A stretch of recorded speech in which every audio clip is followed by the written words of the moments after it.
Alright guys, how's it going? Welcome back. Well, today we're going to pick up one of my all-time favourite cars. What I've agreed to buy for just £2,000 is a 2005 Mercedes ML 270. I know that might sound like a weird favourite car to have, but I've always been a fan of this era of Mercedes ML. I've just got a weird affinity to them and weird connection with them. This particular Mercedes ML I actually sold a couple of years ago, so I know it quite well. I knew that it had very good service history, and when I sold it, it was in nice condition. But I haven't seen it for 2 years now, so I'm not entirely sure what to expect. It's a 2005 Mercedes ML 270. Now that's the diesel, and it isn't one of my favourites, to be honest. It's a 5-cylinder turbo diesel which produces around 160 something horsepower. I'd have much preferred this had it been one of the thirsty petrol engines. But still, this promises to return about 25 miles per gallon, so it isn't all bad. It's finished in metallic tanzanite blue with a black leather interior, and it's quite a nice spec. And the best bit about it is it's only done 72,000 miles. I think when I sold this a couple of years ago, it'd only done early 60s, so it hasn't done an awful lot of miles at all. Finding a nice Mercedes ML from this era is quite tricky these days. Most have been scrapped. Nobody, apart from me, seemed to like them all that much, so nobody bothered saving them. Which is a bit of a pity, really. What I'm thinking of doing with this car is, well, keeping it, obviously. I've got no real choice, have I? You know, when you think about this logically, pragmatically, I really like them. It isn't an awful lot of money, and I think it's quite a nice one, so why not just keep hold of it? Of course, you could argue that I've got absolutely zero use for it, and that might very well be the case, but I shan't be deterred. Should we go and have a look at it? I'll see you there. Well, we're here, and it's exactly as I remembered. The headlamps could do with a buff. You know what's good, actually? I don't even need to replace the reg plates, because I did it 2 years ago. It could do with a good old buff, actually. Now, when I sold this last time, it had a little bit of paintwork, because typically these rust terribly. I had the paintwork done, and it was looking all good. But now, after 2 years, it does look a little bit flat. Needs a very good clean, I think. Let's check the old tyres then. Now, this was a really well looked after car. You see what I mean about the rust? Just a little bit there. I think I had that done, so it's going to need doing again. They always rust around the wheel arches on these. Now, we've got a Michelin. Rear discs look a bit poor.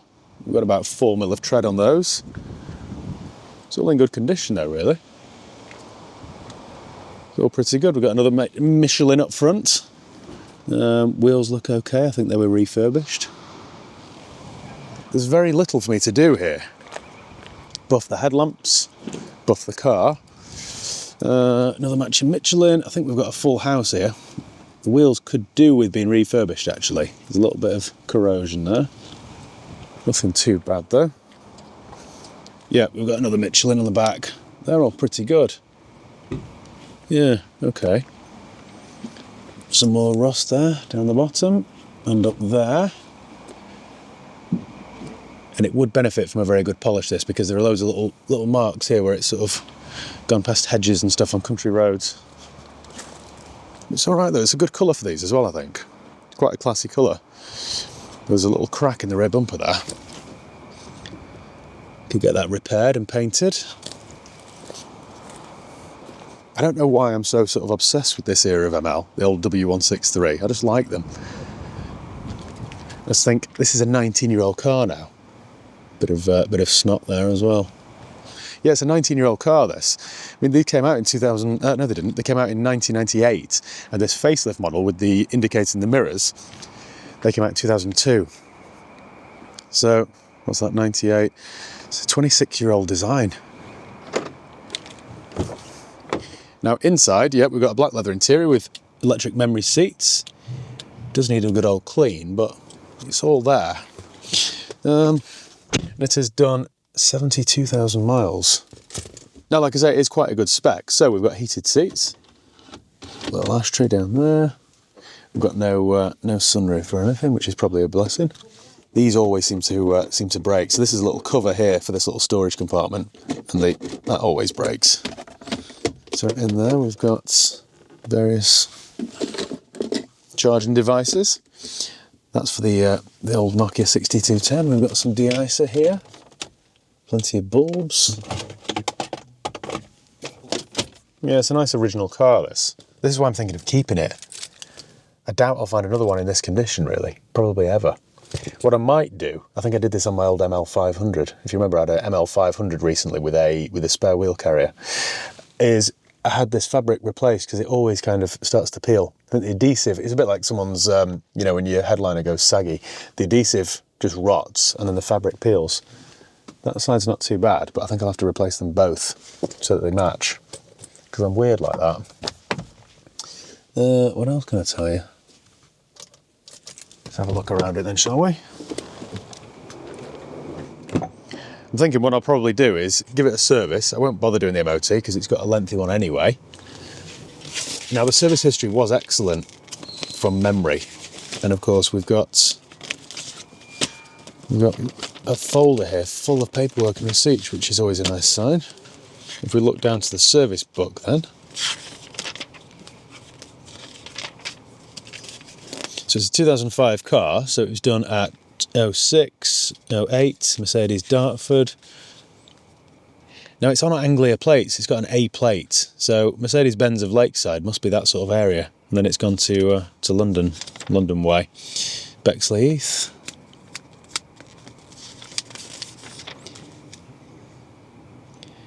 Now I bought it from a guy called Sergio who runs the Apex Marbella site, and this was his car that he'd use every time he came back to the UK, so the mileage was nice and low. He even did things like a transmission service, which no one does. There we go, another service there. Another one in 24, right. I don't need to give this a service then, so brake fluid replaced, rear springs and shockers replaced. Okay, well that's good. And it had an oil change as well. Right, well this has been maintained very well then. Sometimes, you know, when I sell a nice car, it always kind of worries me that people don't bother maintaining it and then it just gets run into the ground. But with this one, someone's kept up with it. We're in the back, we've got some sort of high-vis jacket and hard hat. Before we continue, I just want to say a quick thank you to today's video sponsor, Carly. As we dive into this 2005 Mercedes ML, let's take a quick look at something that could really make a difference for anyone looking to maintain an older vehicle. It's Carly's new repair cost calculator. Before you think about skipping past this, let me just tell you this tool is 100% free, totally gratis. It's web-based and requires no special equipment. Carly's repair cost calculator is built on over 10 years of collected data, over 60 million diagnostic points, combined with cutting-edge AI to give you an unbiased digital mechanic experience. It's like having a mechanic you can trust right there in your pocket. I decided to give this Carly tool a try on my 2005 ML just to see what came up. So I filled in some details about the car, and Carly instantly provided a breakdown of any potential repair costs. On top of that, I listed some common issues. It's incredibly easy to use and genuinely eye-opening, especially when you can get a feel for typical repair costs before any issues become serious. This is always the issue with older cars. You just don't know what's going to go wrong and you don't know how much it could cost. Whether it's unexpected maintenance or just budgeting for future repairs, Carly's data makes a real difference in planning out costs without surprises. And nobody likes nasty surprises, do they? The best bit is that Carly works on almost any car from 2001 onwards. Anything with an OBD2 port, it will work with. So if you're interested in checking out this tool for yourself, simply click the link below in the video description and then explore all the features Carly has to offer. It's as simple as that. Trust me, it's worth it if you want to keep repair costs down and stay ahead of any potential issues. Right, well thank you Carly for sponsoring today's video. We've got trousers as well there. Right, we've got a spare plate. I seem to remember they requested a spare plate, the previous owners, when they bought the car off me, so this must have a tow bar, mustn't it? Can't remember now. No, it doesn't. A little bit of corrosion under there, so I might get it wax oiled again just to protect it all.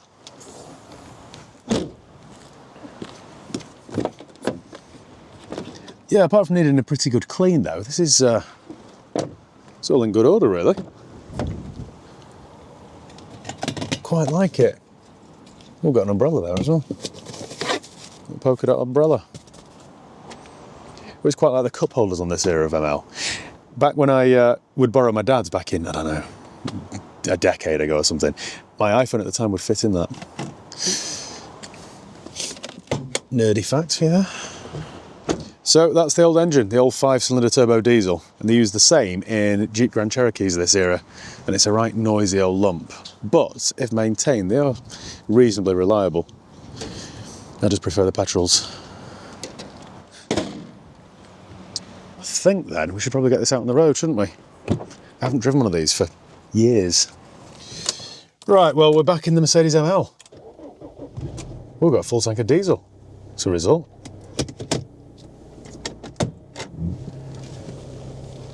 I've probably done more miles in a Mercedes ML than any other car. Steering feels heavy, you know. Weirdly, we've got my little glow plug light on, which isn't flashing, but it hasn't gone out either. It's stayed illuminated.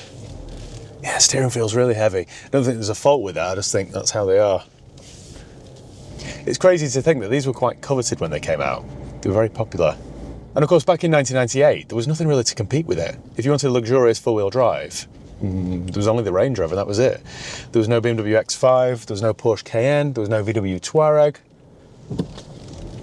So the Mercedes ML was way ahead of its time, really. Yeah, there's almost no power there at all. You put your foot down and not an awful lot happens, really. It's quite loud as well, that engine, isn't it? It's quite smooth, though. The thing with these Mercedes as well was the setup was quite rudimentary, so it's just a body-on-frame, old-fashioned truck, which, of course, meant that they were quite good off-road. Nobody ever tried that, but handy to know that you can. You get low range as well somewhere. Got a little low range button. Oh, there you go. Right next to the radio, the last place you'd look. I quite like this. I don't know when I'm ever going to use it, but I just feel comfortable behind the wheel of an ML. And I don't know why. What am I going to do first then? I think we'll take it for a clean. I think it needs to go for a mini valet first and blow off all the cobwebs, and then figure out what to do next to it. Probably Jimmy the Magician. Get him to sort the bodywork out, fix the back bumper where it's cracked. While it's at Jimmy's, I think I'll get him to buff the headlamps, because they can be improved. I think I might even stick a private plate on it. The good thing with this is, because it's pre-2006, the road tax is only $395 a year, not $735, so that shouldn't break the bank. Yeah, I just quite like it. The brakes were always a bit poor on this era of Mercedes. They're very spongy, there's loads of brake travel. It's all right though, isn't it? What do you think? I recently did a video where I gave you a tour of my cheap four-wheel drives that I've got in my collection. Well, I'll say collection. More of a hoarder really than a collector. And all of them cost me a couple of grand. The old Range Rover that knock around in, that was 1,200 quid, and I really like that. I've got an old Land Cruiser, a Touareg. So yeah, I think this would fit in with that bunch quite well, don't you think? Especially as we're fastly approaching winter. I mean, this would be all right, wouldn't it? Drive around with my heated seat on. I think what I'll do then, as I do with pretty much everything else, is just try and make this as mint as I possibly can. Sort those A-pillars out, sort that fabric out, sort the paintwork out, headlamps, reg plates. Doesn't need a service or MOT, so we're all good there. And yeah, that's probably it, isn't it? I'm in no particular rush with this one, am I? Because I'm going to keep this as my own car, so I normally say give me a couple of weeks to spin it round and get it for... The de-ice is making a clunk. I normally say give me a couple of weeks to get it sorted and ready for sale, but in this case, there's no great rush, is there? I might just start using it anyway while I've got a full tank of diesel. I'd be mad not to. But yeah, that's about it then, I think. I'm going to head down to the car wash now and leave this for a mini valet and crack on with the work. So hopefully very soon I'll have an update for you, and we'll try and make this Mercedes ML as nice as we possibly can. It does drive really well, this. It feels tight. Right, anyway, I shall catch up with you in a bit. Cheers, guys. And we're back in my cheap Mercedes ML, and I think it looks $1 million. It looks stunning. I really love this car, you know. I'm half tempted to sell this while it looks so good, but on the other hand, I know I'll never find one as good. What do? I think I'll just keep it. Now, after we last spoke, I took this to my mechanics for a service and an MOT. And predictably, it sailed through its MOT, and it didn't need a single penny spending on it. I kind of knew that, to be honest. The way this car's been looked after and maintained, I knew it's a decent one. I knew passing an MOT just wouldn't be an issue, even though it's now 19 years old. I've always slagged off this 2.7 diesel engine for being a bit rough and coarse, but nowadays most things I get in are hybrids or PHEVs or whatever, and they're just silent. So I actually quite like the gruff, noisy nature of this old diesel. I mean, listen to this. You just know it's still on and it's still working. I quite like it. It's quite characterful. After a day or two of being at my mechanics, it was ready to collect. So I picked it up from there and I took it down to Jimmy the Magician. I asked him at first just to buff the whole car and do some careful touch-ins. Then he sent me a message one day. In fact, it was last Saturday. I'd gone to watch the football, so I was a few beers in. So he said, look, there's a split on the back bumper, there's something else, how far do you want me to go? So I said, I can't even remember the send of this text. I said, just crack on with it, just make it look as good as possible. Now that of course means I had quite a large bill from Jimmy, but I think it was worth every penny. He's done a really good job. This metallic tanzanite blue really looks classy. I got this back from Jimmy's a couple of days ago, and the only thing left to do was give it a good clean. So I took it over to the lads at Tameside Detailing for a full valet, and once again, they've done a really good job. And that's been it, really. I've probably spent, I'm not sure exactly, but probably £1,000 on it, to be honest. But I think it was £1,000 well spent. Because if this owes me £3,000, I'm pretty sure it'd be worth £5,000 retail. But I think for £3 I may as well just keep it. I'm not sure where or when I'll ever use it, but I just really like them. And the chance of finding another nice one like this are slim to none. I think, as always, then, just as the rain sets in, I'm going to park somewhere scenic and I'll talk you through my costs. But yeah, I think they sit at more or less £1,000. Quite a big spend, really, isn't it, considering I only paid £2,000 for the car. Half the purchase price again. It's gone on repairs. I do really like it, though. It just feels like a good old slogger. Right then, here will do. Very good. I do like how old-fashioned this car is.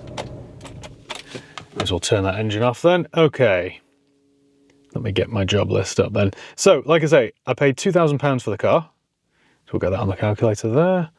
The bill at my mechanics then was a PDI, a pre-delivery inspection, which includes a minor service, so basically an oil change, oil and filter change, an MOT with no advisory items, and I asked them to Schultz the car. So just to prevent any rusting, really, because I know these are prone to rust. So I just asked them to give it a good blast over, basically.